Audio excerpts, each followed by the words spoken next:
Lifeboat Live, we have 4 simple rules. Number 1, we don't discuss politics, ever. Number 2, this is not a religious channel, and while you might hear people say, God bless you, or I'm going to pray for you, or I wouldn't have gotten through this without my faith, that's fine. What's not fine is to say, my God is better than your God, or here's why you're not getting into heaven. It's not going to fly. Number 3, we believe wholeheartedly if you can't control your tongue, then you can't control your life. So while on board, there's not going to be any cursing in the live chat, period. And number 4, there is no room for mean people on the lifeboat. Because we discuss very sensitive things from people's past in our group setting, we got to protect those people.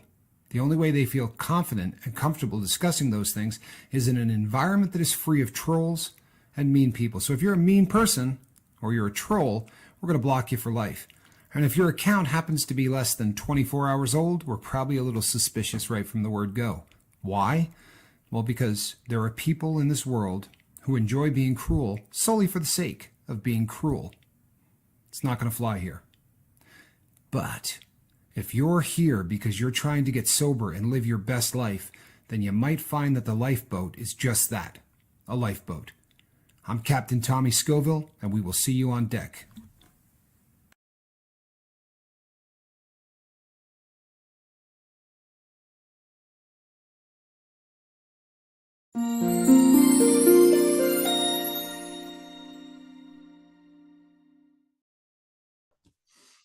Hey, everybody, and welcome to Monday on the Lifeboat. I'm Captain Tommy Scoville.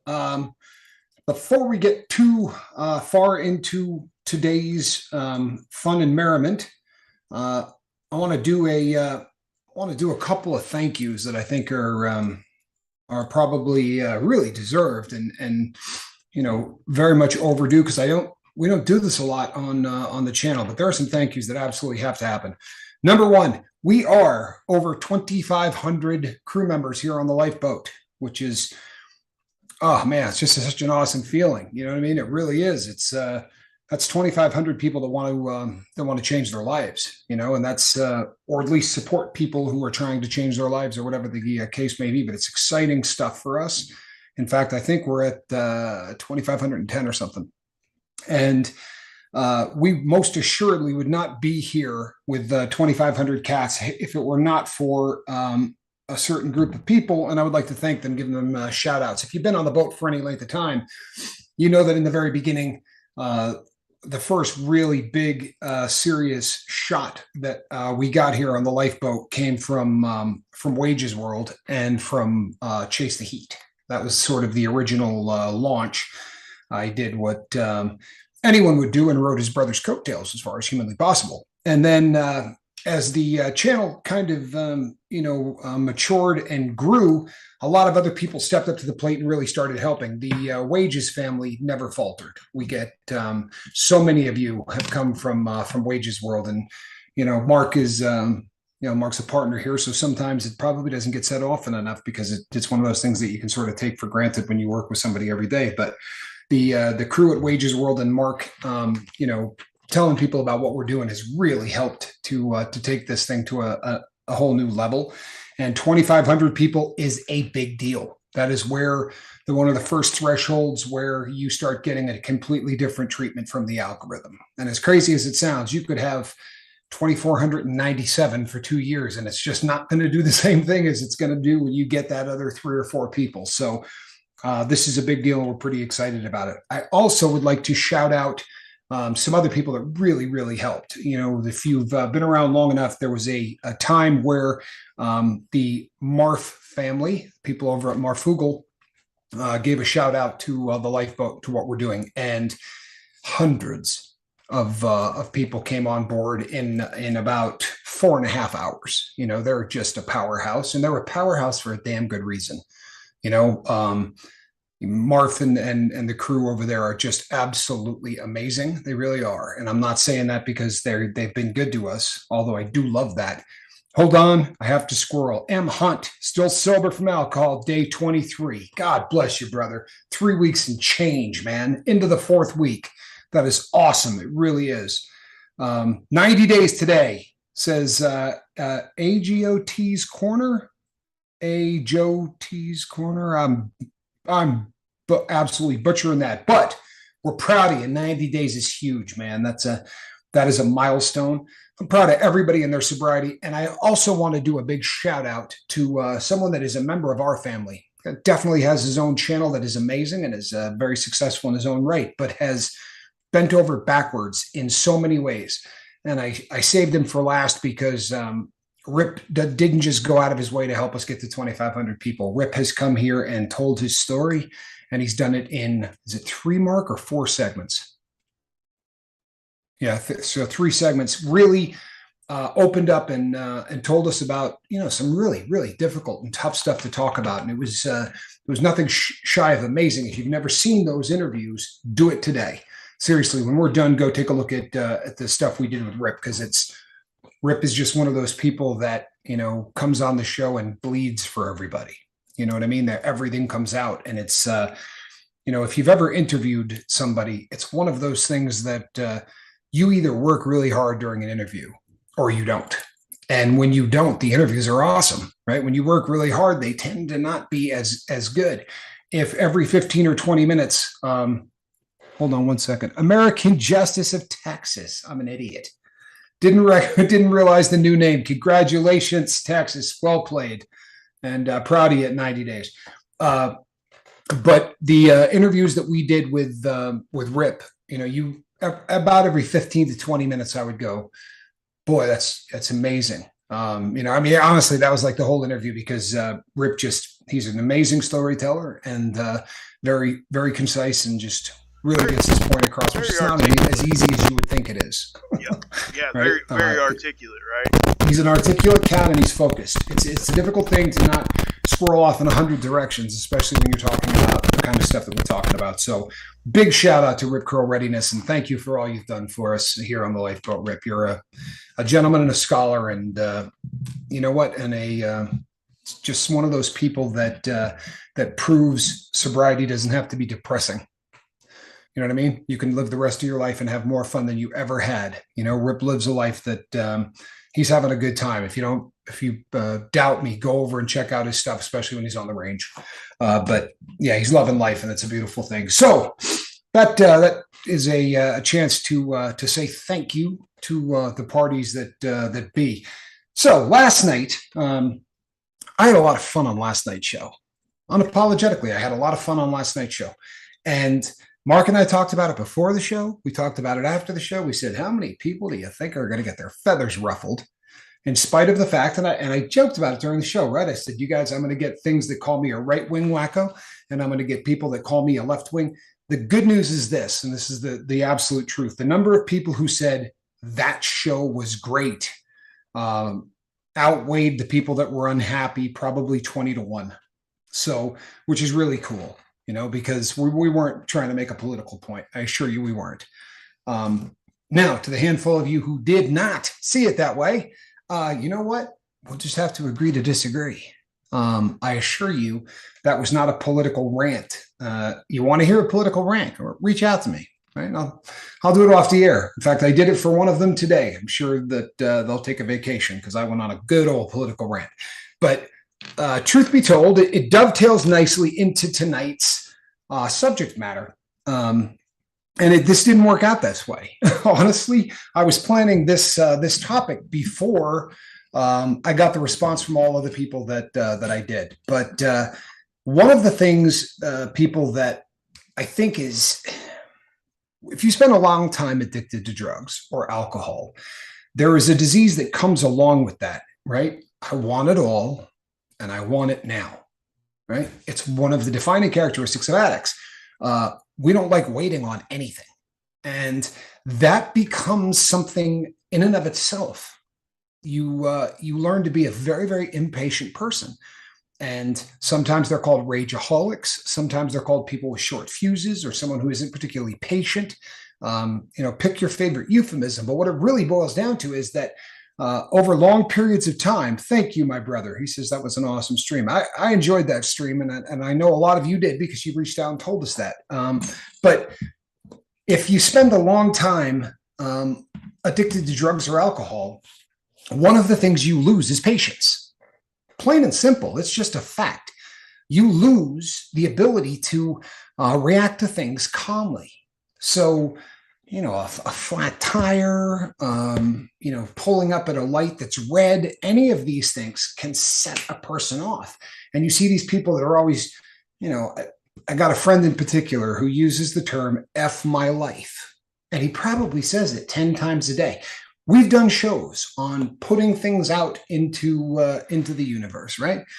And whether or not you believe that that comes back to you in instant karma or whatever you want to call it, I promise you, if you're saying 5 or 10 times a day, F my life, it's a self-fulfilling prophecy. You are going to get to the point where if you're looking for bad things to happen, people, it's coming. I promise you. And on the flip side of that, if you're looking for, the best in life, it's what you're going to see. Does it mean that it's going to happen all the time? No, but you're going to concentrate on it. So it's going to feel like it's happening all the time. So a piece of advice that I want to give to everyone who's getting sober is getting sober isn't the magic bullet. You understand what I'm saying? Getting sober isn't the magic bullet. It's just the start. You're at base camp. Now you can begin to climb Mount Everest. Now you can begin to plan for the rest of your life. But really great example. And, doesn't need to be any names. And, I don't even think you'll be able to guess, because if you knew the number of people that we have helped get on medical assisted treatment, it's staggering. And it's one of those things that never goes smoothly. It just doesn't. If you're getting buprenorphine and you're getting it from a doctor and you're doing it through those visits that you do, instead of going to a doctor, you do it through a video visit. They don't work well in the beginning.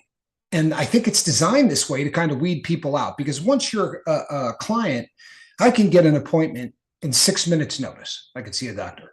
But the first time, it might take you 8 or 9 days to get an appointment in. And it's a very difficult process. And it's, and they're not very, they're not intuitive. Okay. These computer programs aren't intuitive. On several occasions, I've gotten someone signed up, ready to go.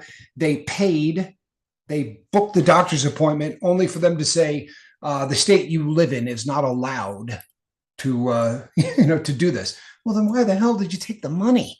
Why did you get the person excited and all of these things? But the number of times that I've worked with people, they melt down. And I understand why, right? Because it's a small window, right? We've talked about this before. The window of, I'm ready to change my life. I promise you, I'm not going to do these drugs anymore. I'm ready to try a new path to what I'm trying to do. And that path is medical assisted treatment. That window does not stay open very long. And if the person doesn't get what they're looking for in that short period of time, Mark and I could tell you stories of people who just go back, and they go back and decide, well, you know what, I'm just going to, obviously this wasn't meant to be, or obviously this is just, it's not going to work out in my case, or blah, blah, blah. So a piece of advice that I think it is such a small window, says Christopher Cooper, and it's a fact. It really is. It's a fact. And there have been times, people, where, I remember an instance very, very specifically where I was living in Salt Lake City, Utah, and it was pre-buprenorphine. This was at a time where people were taking methadone. And I met this gentleman at a methadone clinic, and he showed up there and gave me the money for my intake and for the first week. And they left me sitting on a bench for about an hour and 10 minutes. And then when the woman came out, she said to me, I'm going to need to see some ID. And I provided the identification, and she said, I need a second form. I said, this is a Utah driver's license. The hell do you mean you need a second form? And she's like, something like a credit card or this or that. I'm addicted to heroin and doing 7 grams of heroin a day and meeting you at 5 o'clock in the morning at a methadone clinic. You think I might have a couple of major credit cards kicking it around my wallet? But I went nuts. Instead of saying, you know what, I'm 7 miles from here, I'm sure that I can run home and find a second form of ID and try to get this so that I can get back and start this process. Instead, I looked at the money in my hand and I said, I'm just going to call the dope man, right? I won't have to steal anything for 2 days.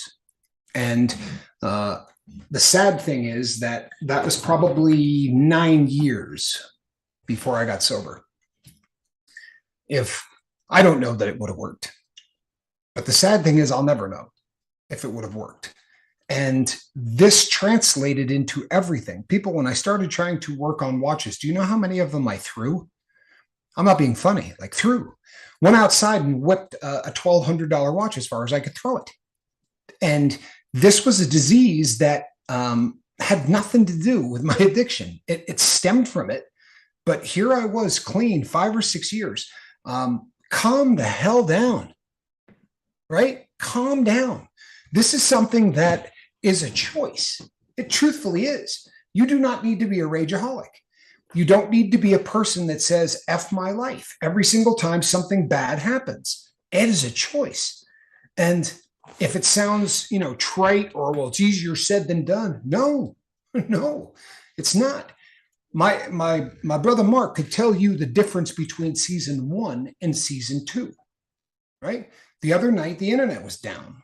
I don't know how many days ago that was, but Mark, being the guy he is, Mark saw it coming, because that's what would have happened in season 1, to be sure. But I'm getting better at this stuff on a daily basis, and I don't mean the YouTube stuff. I'm still awful at it.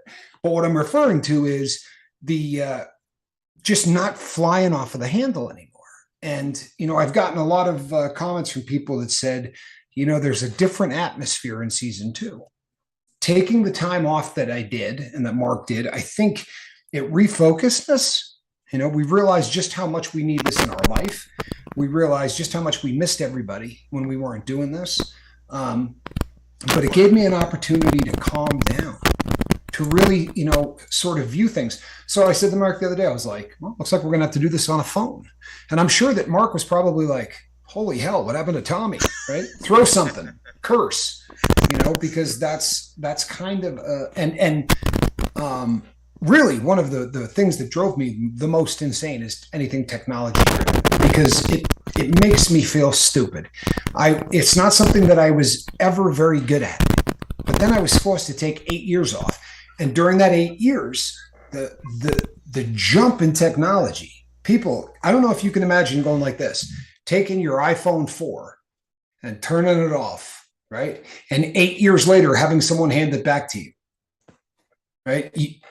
I didn't know one name in that phone. I'm not kidding you. I looked at this going, who the hell are these people, right? I'm going through the list of, outside of family, I didn't know any of these people. Like, the memories were gone.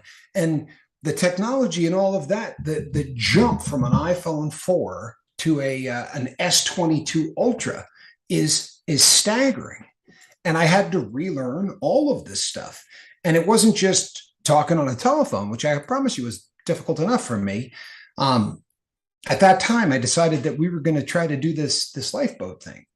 I could tell you again, I mean, just from the heart, if Mark wasn't doing the heavy lifting in terms of technology and all of the things that need to be figured out on that end of things, we wouldn't be having this conversation. We wouldn't, because number one, my skill set was awful, and that doesn't mean you can't learn it. At any age, you can learn anything. Before my dad passed, I used to look over and to see my my dad in his 80s, using his thumb to work a smartphone.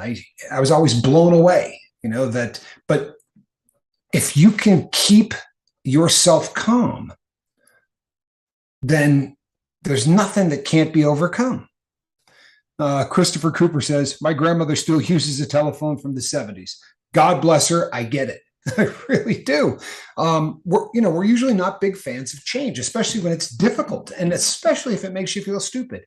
But I'm here to tell you today, today was a great example. I was working with somebody today, and I don't know if they're here or not, but it doesn't matter, because I'm not telling you anybody's name. It doesn't much matter. But I was working with someone today to try to get them off of drugs, and we were walking through the medical assisted treatment stuff, and it's just damn difficult.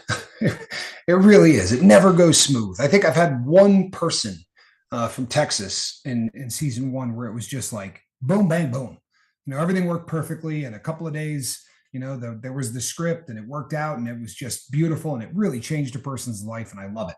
But that is the exception. People, that is not the rule. Normally it's a difficult process, and today was. But this person raged, not out of control, but it's interesting when someone does that, because these days I look at them and I see myself. I see myself when a hookup isn't working right, or something's going wrong on YouTube, or I used to panic. I would really get to a point, and Mark used to say, "Hey, calm down, right? We're going to get through this." But I was erroneously sort of doing this as if, if we don't get this thing up on this Thursday, then the 1,700 crew members are just going to go, "That's it, I'm done. Never coming back to this dump." And that's kind of the mindset that I carried into all of this. So I really believe that the best advice I can give to anybody that's starting this road to sobriety is calm the hell down. Don't let the little things in life fluster you, right? We've talked about this a couple of times before. The number one rule is don't sweat the small stuff, right? And the second rule is everything is the small stuff. If you don't believe that, wait till the big stuff comes. Wait until somebody calls and says, so-and-so, right? Doesn't matter who it is, sister, brother, mother, father, whatever, is in the hospital. You need to come down here, right? This isn't good. That's the big stuff. And the really sad truth of all of this is that if you really let the little stuff destroy you, then you're not doing too well on your dress rehearsal for when you get that call. You understand? If you can get to the point where nothing flusters you, if you can get to the point where, that I was talking to Linda a couple of weeks ago, and I had a watch that I rebuilt from the ground up. I told Mark about this too. I literally rebuilt this thing from the ground up, one plate at a time. It took 3 or 4 different watches that I had to disassemble all of the the parts to make this thing work. And somebody had already bought it, which is a little bit frightening because I got to get this thing in the mail and there's a time, limit to it. And so I would get this thing put together and everything would work. And then I would put it in the case and I'd give it a wind and I'd go to put it onto the time grapher, which is a machine that will tell you how accurate the watch is, plus or minus X number of seconds a day, blah, blah, blah. If there's a beat error, and it does this instantly, great technology. And every time I would go to do it, it just wouldn't work. And I was going insane. And I was starting to really revert back to the person that I used to be. Because after each one of these, okay, it's not working, you disassemble it. You look to see what's wrong. You can't just look at a watch that is completely assembled and go, it's the canyon pinion, right? You have to disassemble this thing in order to see where a problem is. And after 3 days of this, and I'm not exaggerating, 3 days, one night where I pretty much pulled an all-nighter on this thing, I called a mentor of mine and said, here's what's going on with this thing. And I just don't get it. He said, is there any chance the hands are too tight? I said, what? He's like, well, I know it's the number one thing on a checklist. Like when you're done with a watch, the first thing you do is make sure that nothing where the hands attached to the watch is binding too tight, because if it does, it doesn't let. And I went, oh my God. I'm like, I have disassembled this thing. He's like, well, you don't know that that's the problem, but start troubleshooting from the top. And I went back and checked the hands, and sure as hell, they were a little too tight. So I got them put on correctly, and bingo. After, I'm not exaggerating, people, over the course of 3 days, I probably put 40 hours of time into rebuilding this watch. And, I felt like an idiot, not because, it's almost like tying the shoes, right? You say to a kid, first thing you do is grab the left side and the right side. Well, that's how basic what I screwed up is. right? Okay, start with this is the first thing on the checklist, but I'm looking for, high tech things, that could be wrong. It's like a car. All right, is the battery hooked up? Like it's that kind of simple. But what angered me and what upset me was not the fact that wasted all of this time. What upset me was I was raging about it. I was losing my temper. I was losing my cool, and it never, ever has benefited anyone. There's never been a person in the dawn of man, right? Going back to the very first human being who said, you know what really saved this? That part where I lost my mind and started screaming and going nuts fixed the entire thing, right? Everything was smooth from that point on. That's never been uttered because it never helps the situation. So I'm going to give you a little bit like changing the leaf springs on an MG midget. This is a really funny reference from my brother. If you've never seen an MG midget, it's the smallest car you would ever want to see, right? Little convertible thing. And I'm talking teeny. But I had to replace leaf springs on this. Those are the things in the back, right, that help with the suspension. And so I bought two of them. There was no online back then, so I called somebody from a catalog, and they mailed two of them out. And when I looked at these things, I thought, good Lord, right? They were bent like this, right? And the ones I'm replacing were damn near flat. I'm like, how in the name of God do you get, these things on? And this is a true story. It took probably 7 hours to get the first one on. I don't mean hooked up and everything else. I just mean getting it on the vehicle. Took about 7 hours. The second one took 4 minutes. And that's kind of how everything in sobriety works, right? I mean, for real, the first time you do any part of living life sober, it's going to take a long time. It's going to be difficult. It's going to drive you nuts. But if you can get through it, the next one's going to be a hell of a lot easier. I mean, dramatically easier. The biggest takeaway, people, is, you'll hear people that say, well, I'm just not a patient person. I got news for you. That's BS, right? That's BS. That's not something that, blue eyes, okay, no control. Very large nose, no control, right? This is just something that you're born with. Being a rageaholic is a choice. Yep. It really is. So when things start going bad, if your first thought is, how bad is this? Right? How bad is this? When you start feeling like you're losing control, the first thing to do is get a check, right, on perspective. How bad is this? Is it the phone call at 5 a.m. in the morning that says, hey, Dad passed away? Right? That's bad. That's bad. And if that is a 10 on the really bad scale, where does this fall? And I'll be honest with you, I haven't had anything past a 3 since that happened, right? That really is bad stuff. That's something that this is real, and you have no option. There's, you can't go, well, maybe I can fix this. No, there's no fixing that. That's the big stuff. The big stuff, there is no fixing. The small stuff, and it's all small stuff until it isn't. So the first question is, how bad is this? All right. The second question then is, how can this be fixed? Yeah. Right? What is my next course of action to make this better? Now, you can apply this to anything. I promise you, people, that if I had to put 2 leaf springs on an MG midget today, I would have gone on YouTube. I would have watched a video on how to put that on, and I'd have had both of those puppies done in 40 minutes. Right? But so often we're so ingrained in our ways. Like, here's the thing, I can't see it, but raise your hand if you throw the instructions out of every single thing you buy. Right? The problem is, that's a mindset that we bring into everything in life. LB Loxley, thank you for being here, my brother. Always an honor anytime we have you on the boat. Christopher, you can hear, you can definitely hear my brother laughing. Yeah. Truth be told, he was not laughing that day, right? At all.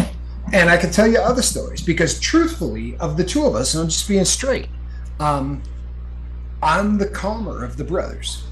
No, I could believe that, honestly. I mean, There's no question I'm the calmer of the brothers. We bought a sailboat we were going to live on, and there is an engine, right? There's sails, there's all these things, and we're real new at this stuff, man. I had not put a captain's hat yet on in my life, but we went and bought a damn big boat. So we took the thing out for its maiden voyage, and they have this thing called a pitcock. It's just a valve you turn, and it allows water to go directly into the engine in lieu of a radiator. This is what cools off the engine. So I'm out in the middle of the Gulf of Mexico with my brother, and I said to him, do me a favor and shut off the pitcock, because now we're going to sail. We didn't need water rushing into the engine anymore, especially if you're not running the engine. So my brother went down and gave this a turn. And when he did, it just snapped off, right at the bottom, just snapped off. Now, this fitting that is the pitcock is about 2 inches across at the bottom. So for all intents and purposes, we now have a 2-inch hole in our boat, right? At the lowest point of the boat that you can have one. So like the cartoons, water is now coming up through this thing, right? Like the fountain, about 5 feet, right? It's just spraying straight up. And Johnny looked at me and went, we're sinking. I said, make no mistake about it, right? We are definitely sinking.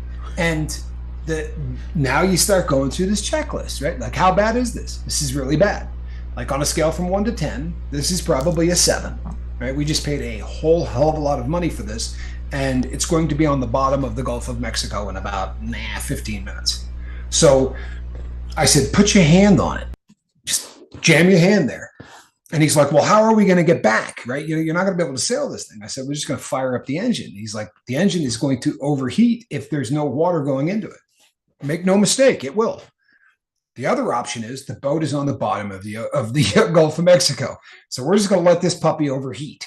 And we were able to get the boat back into the harbor. And I left my poor brother with his hand on this thing, pushing down as hard as he could while small amounts of water sort of rushed around it.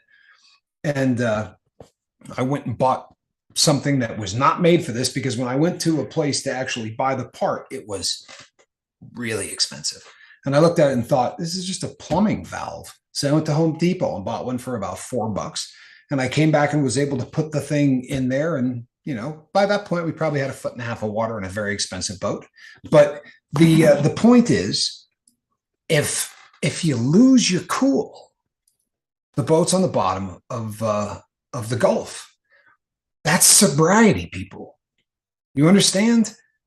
These parallels literally are across the board, because you're not normal. No disrespect. I'm not normal, right? At all. So when you come across something that causes so much stress that you just can't take it, your brain goes, I know exactly how to deal with this. Get high, right? Level you right out. We'll be good to go. Then we'll be able to think, because let's be real honest, right? You're 52 years old and you spent about 35 years of that wasted. So let's get back to wasted and we'll be able to figure this stuff out. That's the brain at work.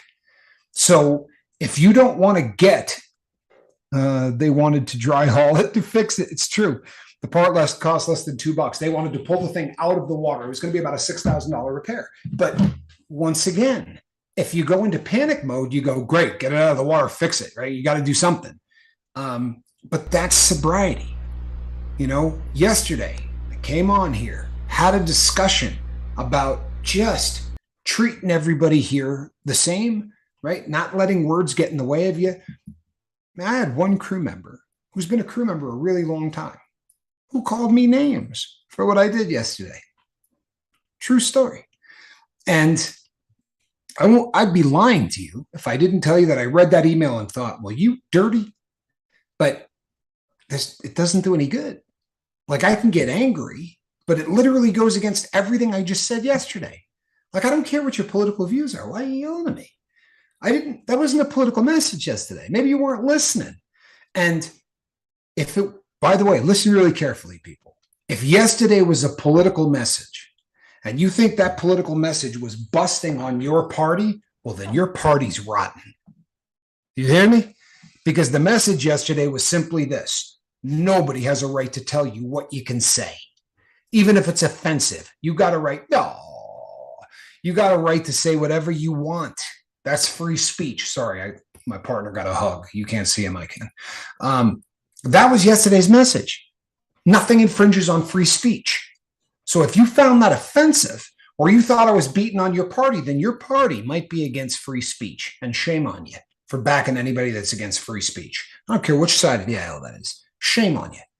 You know, we got a right to say whatever we want, whether it's good or bad or indifferent. But yeah, that's a good, that's really a good point. This is funny too, because my brother said, you remember you said, how much money do you have? I have a pocket full of small change. What a moment. Because honestly, people, this is, if you buy a boat big enough to live on it, right, it requires every penny you have, especially as kids. And we were in our 20s. And not only was it all of the money we had, it was a chunk of money we borrowed, right? And but literally, I said, how much money you got on you? He was like, pulling out quarters, a couple of crumpled up dollar bills. Like, it would have been a hell of a scene from a movie. I was like, well, that's not good. I'm surprised you didn't say something like, I got a pocket full of Super Hots. Right? Right, exactly. I got 4 peppers, right? And a hot ball. The point, people, I mean, I really hope you see where this comes full circle. Mark reached out to me and said, without names, because honestly, that's who the cat is. But he was like, without names, did anybody complain about yesterday? And I said, yeah, I had a couple. And before we did the show yesterday, I knew there were going to be people that were going to be complaining. The really incredible thing is this: no one was complaining because I said something offensive, right? Like I spelled out the word fag. That really could have lit a few fuses. That did not be, that was not one of the things that somebody wanted to yell about. What they wanted to yell about was, I chose a political side yesterday. Tell you what, people, last season even, I'd be raging right now. This whole show, I'd be raging at one person. I'd be yelling at all of you as if you did it so that I would feel better. That's just stupid. Right? Let me say something, Tommy. Please. Yeah, and I just want to let you guys understand a little bit more about what he's saying here, as far as how he's grown. If anybody's seeing it, it would be me. As far as when it comes to the boat and stuff like that. And he's completely right. When we first started the channel, he just didn't understand the technical part, and it frustrated him, and it made him feel really, really bad, and I could tell. So as being people that we are, as we should be trying to help each other through that. And sometimes you just got to back the train up and be like, hey, like Tommy said, he started going through those steps. And I think that is a big step for anybody that's in recovery, or not, even if you're not in recovery.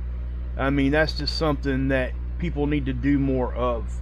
There's a reason why when you see road rage victims on the side of the street, you know what I mean?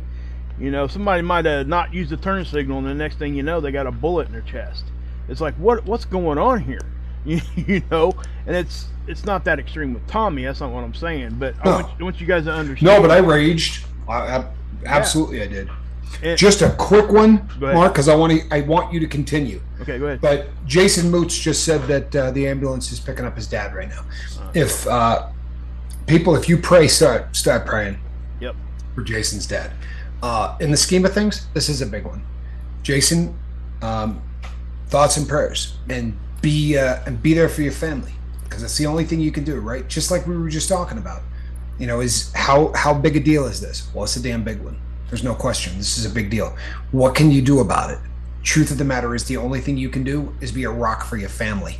Trust me, I've been exactly where you're at right now, and there's nothing you can do other than to be a rock for your family, and don't let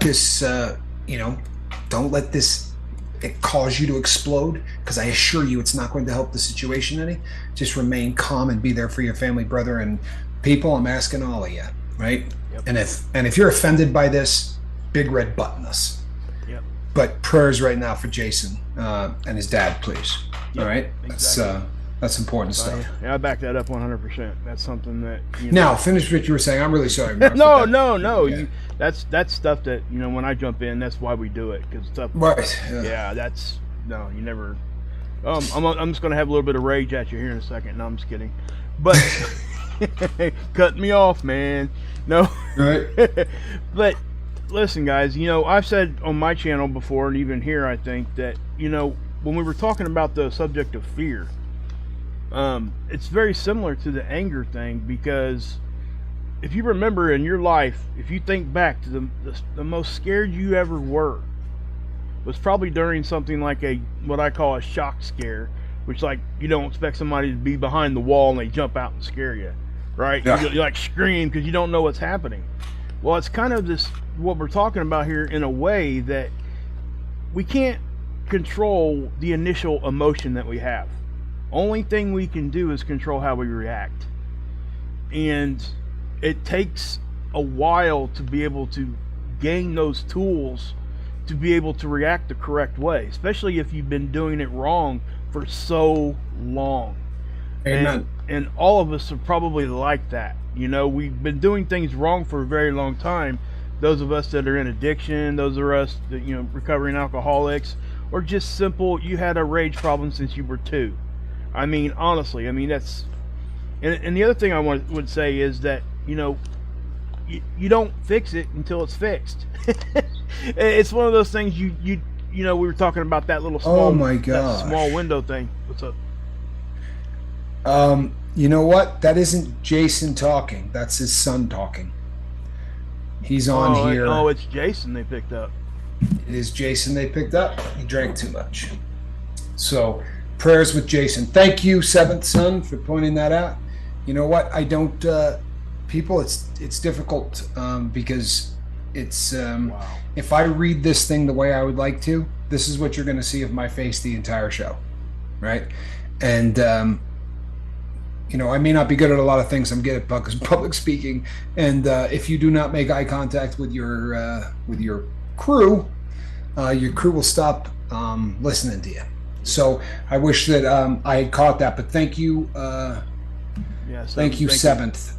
That's yeah, guys. So that even it pulls it even closer to us, guys. I think that probably hit everybody a little bit. It did mean when you said that. Yeah. You know what though? Your dad's going to be all right. Yep, he will. Your dad's going to be all right. The same thing applies to you. It does. Yes. Absolutely. And well played, Mark. Exact same thing applies to you, young man. Yep. Be there for your family, and your dad's going to be all right. And reach out to me or Tommy, and we can talk to you. Please do. Yeah. Yep, absolutely. Yeah, absolutely. But just to bring it back a little bit, I know that's hard to get past. No, please do. Joanna was talking earlier, and I wanted to address what she was talking about. She said she's been trying to handle, like she has issues with her son, and she's trying to stay calm, and she said it's not working. And let me say this: you can show like the appearance of anger because you might be angry, but there are times where you can be calm and collected at the same time being angry. You need to in my opinion, you have to lay it out there sometimes for people, is what I'm saying. Even if you have to scream it so he hears it, sometimes that's what you got to do. There's never a complete blanket answer for things like that. It's all, the context around it, the situation. And obviously none of us are standing where you're standing, Joanne. And so, whatever you feel like you need to do, I know just by talking to you here in the chat and the conversations we've had with you here, that it's going to come from a place of love no matter what. Amen. So if you do that and you approach the situation with that, how it pans out after that is just how it pans out. You can't make yourself miserable. You just can't. Mark also makes a really good point. People, to be in control of a situation doesn't mean you might not yell. You understand? The difference is when the first go-to is out of your control. In other words, if every single thing that happens, damn red light, if If you just rage at every single thing that happens, you're no longer in control. If you're talking to your son or you're talking to somebody, people, I promise you, I'm getting to the point where I'm quite calm these days. Doesn't mean that there may not be a time where I decide to grit my teeth and tell someone that, they're pushing me to a point where something bad is going to happen. There's nothing scarier than someone who's really calm and threatening you. Trust me, that is the truth. Brandon Taylor, thank you so much, man. And yeah, prayers for Jason. We do have his back. Something else you said earlier, Mark, made me think, and this is something I think is important. In terms of being a rageaholic, you brought up road rage, and you see someone that gets shot over somebody giving somebody the middle finger or somebody cutting someone off in traffic, and you say, "Boy, this doesn't make any sense." One of the fruits of a misspent life, or at least the first half of it, is that I got to meet those people. You understand?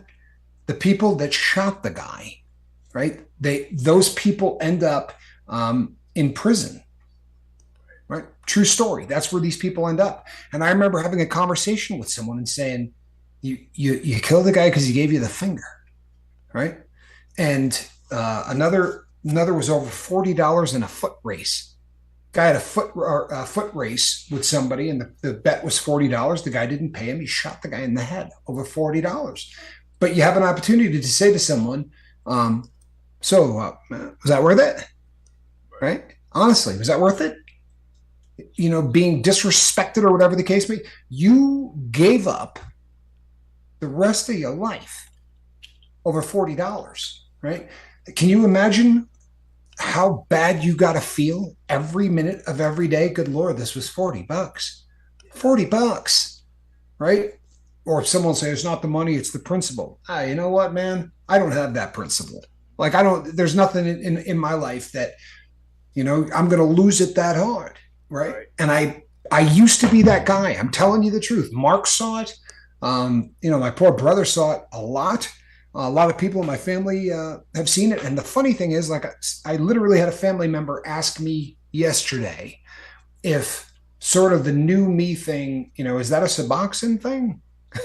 Like, you take Suboxone, you no longer want to get high, and then you're just calm as hell. And, it was probably the start of it, because I didn't have to, now I could concentrate on the things in life that are important, because I didn't have to concentrate on getting a bag. But once you start getting sober, these are the kind of things that you can take a look at. Yep. And it's important, people, really important. And this one's not just important for your sobriety, because you can remain sober and be a rageaholic. You can. It's not healthy. You're going to die sooner. But this is for the people around you as much as it is for you. You understand? Yeah, it's better to have a long life, but there's nothing better, and I mean nothing better, than being there for the people in your family, and to be the go-to guy. I don't know if you've been here long enough. All right, Johnny, have a good night. If you've been here long enough, then you might remember Niall Parkinson's coming on and saying that, his mom ended up in the hospital, and the whole family looked to the recovering alcoholic for sure. The calm and metered, everybody sort of turned and looked at him. And it was great hearing the story, because he was like, that's an everybody was looking story. At me, like I was the one that, going to. It applies so much to what you're saying. Right? It really does. If anybody ever didn't hear that story, it really is what Tommy just said. His was it his dad or his mom? Can't remember. It was his mom. His mom. Because his dad showed up and made everybody uncomfortable. That's right. With him. Yeah. Yeah. And if anybody knows Niall, he is very straight to the point. He says what he thinks. Okay? That's just who the man is. Boy, does he. Yeah. He doesn't pull punches. Yeah, and that's okay. And nothing wrong with it. I think a lot of us could actually grab a little bit of that. You know what I mean? Yep. But I guess my point is that just because all that stuff's going on, he was able to handle it different because he was doing the right things. And people actually notice that, because you don't have to say that that's who you are, because they're going to notice. They probably sensed it when he walked in the room, that he was going to be the one that was going to be the calm guy to talk to. And that ain't something that you can teach. That ain't something that you can tell somebody, hey, you need to do this. No, that's something you learn on your own by watching others do it. And No question. it's one of, Discipline. yeah, exactly, great word for that, because that was, I mean, it was, those little moments, those are powerful moments, and most of our videos have a few of those in it. You know, and you'll hear me and Tommy reference back to them all the time.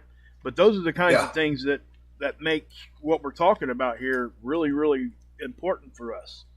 And man, I just can't tell you that handling things like that. And I would say this too: those people that have the rage issue or have the anger issue, those same people, when they figure that out, guess what? They're going to love just as hard as they were angry. And they're going to be the people that are going to be there for you Mark, that's 100%.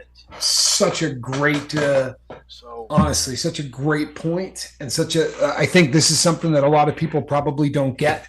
There really is something to this, and we've worded it 100 ways, but we've talked about this so many times. There really is something that happens when somebody gets sober, and someone who is focused myopically their entire life on a substance, when that substance is taken away, really amazing things can happen. Not always. There are people that become real jackasses. There really are. But then there are a lot of people who think, you know what? I'm going to make up for things that I did. I'm really going to go out of my way to help people. And there's a lot of people, especially, in the recovery community, that get sober and think, I gotta bring this to as many people as I can. yeah. I mean, truthfully, that's where Mark and I, Yep. that's where we live. I mean, truthfully, that is where we live. We live in good God, it was so bad. Going to bed, and whether you believe this or not, going to bed thinking that there's somebody out there living the way that you used to is disturbing. Yes. It really is. And it becomes sort of this overpowering feeling. It's the reason there's a lifeboat. The first time the two of us, we've talked about this a bunch, but the first time the two of us got on the phone and talked, people had to intervene to get us off the phone. Yeah. Because, yeah. True story, right? Like, Yeah. I'm not even being funny. Like 4-hour phone call or something like that. We had a 4-hour phone call. I Yeah. had people yelling on my end. His wife was yelling on his end. What are you guys doing? Get a room. Correct. Yeah. Every joke you could think of. But what it came down to is, we live in the same place. And that place is, fortunately, I think, we can't forget. Right. We can't forget what it felt like. We can't forget what that life was like, and we can't forget the time that was wasted, and the life. Well, the life that was wasted, our life.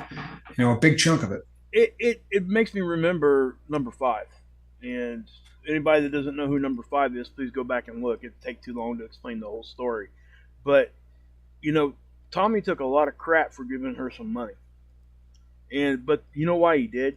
It's because he knew that she was gonna get what she needed, no matter what. And and what brought this to mind was when he said, hey, when you go to sleep, somebody's out there living the way you used to. Well, that night, he could go to sleep that night knowing, hey, at least she ain't out there doing something just nasty to try to get the money. That's why we do what we do. And whatever your opinion is on that part of it, it's not the point. The point is that's how we understand that people are in that part of their life. And, we all have to handle that a different way. But number 5 is a great, example of what we're talking about. Because, unfortunately, that didn't end up good. Not because of what Tommy did. This is like 3 days later, I think, wasn't it, Tommy, when that happened? I can't remember. But it wasn't that same day that Tommy gave her money. It was like the day after, wasn't it, or 2 days or something?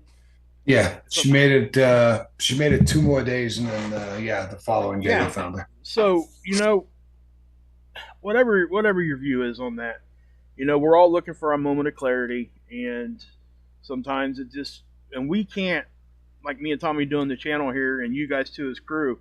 I'm sure you guys go to bed wondering sometimes, am I helping anybody, or what's this person out here doing?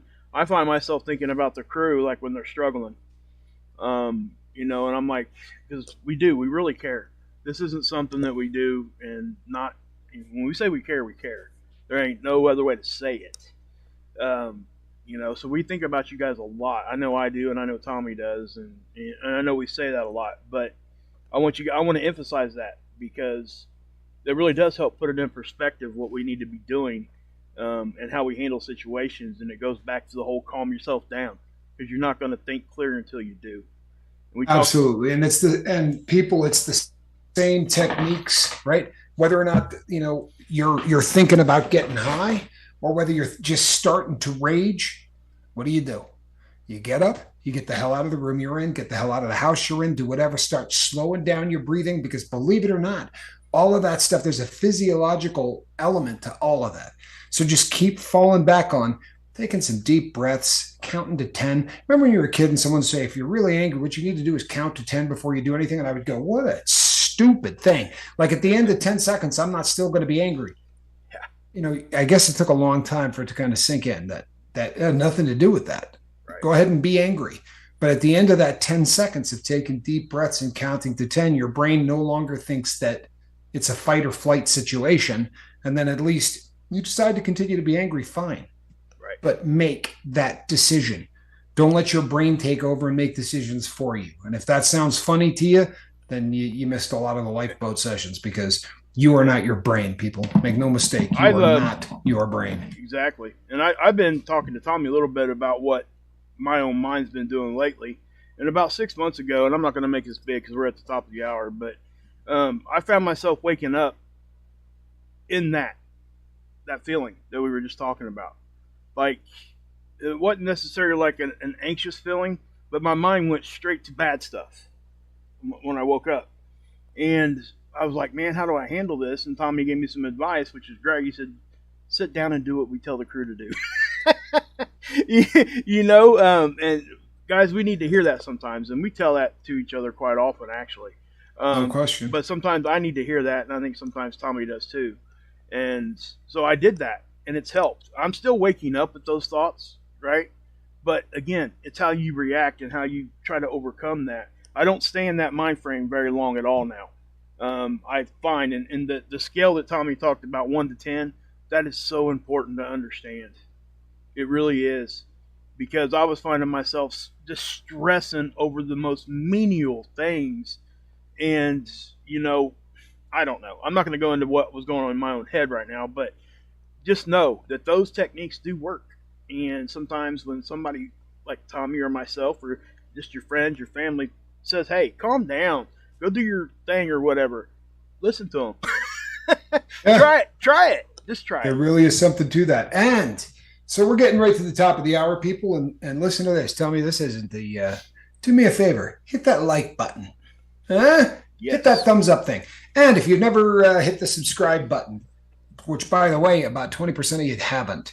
According to the statistics, I did a little of that deep dive today, and about 20% of our traffic comes from people that are not subscribers. So if you've never hit the subscribe button, please do so. It helps out the boat and helps us get this message out a little bit further. And the message, people, quite simply, if you never have figured it out, it's that you don't need to be addicted to drugs, right? You really don't. It's a choice. It's a tough one. It's not easy to get off, but make no mistake. Whether you choose to get sober or whether you choose to get high, it's a decision that you make every single day, one way or the other. True story. Yep. All righty, people. We will be back tomorrow night. Tomorrow is our Friday here at the Lifeboat. Yep. Right? So tomorrow's Friday night here at the Lifeboat. But we will be back tomorrow night and then a couple of days off. So between now and then, reach out and try to save somebody. Please, let's keep Jason Moots in our purse. Please do. All right. I'm Captain Tommy Scoble, and on the other side of the glass, Mark Wages. And this is a squirrel in a basket. Good night, everybody.